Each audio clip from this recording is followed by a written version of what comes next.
Stories for wise children. Duck voice. A wise person tells the tale of a little girl who longed to sing like an angel, though her siblings insisted her voice sounded more like a duck than a star. Would you like to know what happened next? Let's dive in.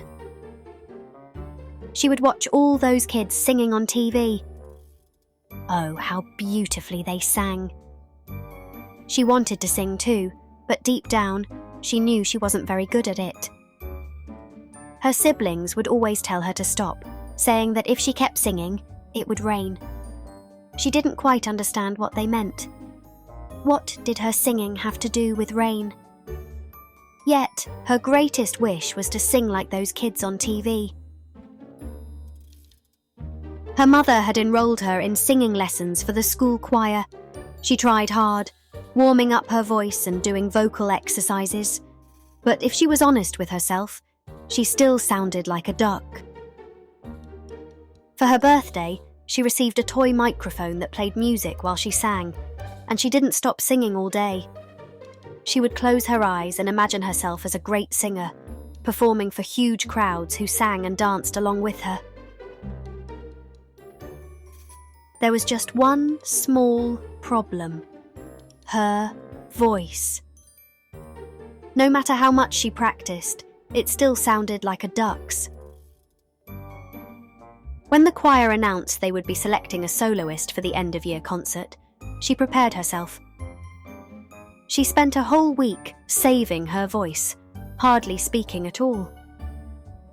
But when the day came, she wasn't chosen. Surprisingly, she didn't mind.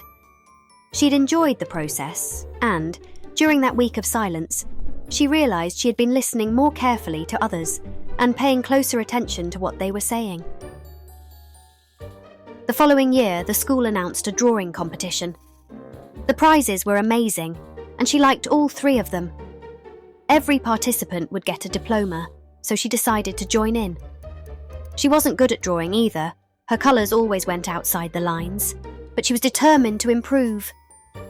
Every night before bed, she practiced drawing and colouring: a tree, a house, a car. Over time, her colouring got better.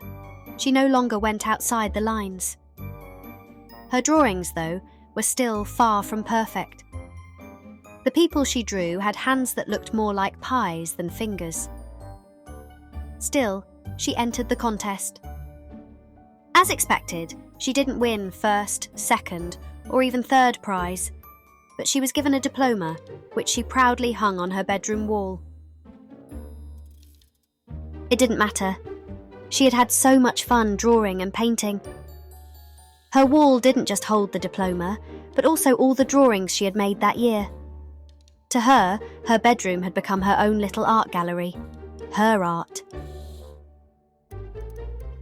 Later, she decided she wanted to be a writer, but that didn't go well either. She tried becoming a veterinarian, but her grandmother's cat always ran away from her, and dogs scared her. The failures didn't bother her. Each one had taught her something new, and she had enjoyed every single experience.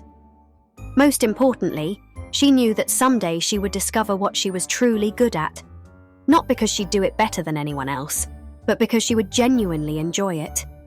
She would have fun and do it in her own special way. She had all the time in the world. There was no rush. And you? How many things have you tried that didn't go well? A lot? That's okay. You probably had a great time trying and learned a lot along the way. Keep trying, because one day you'll find that thing that makes you unique. Stories been told? Subscribe if it warmed your soul.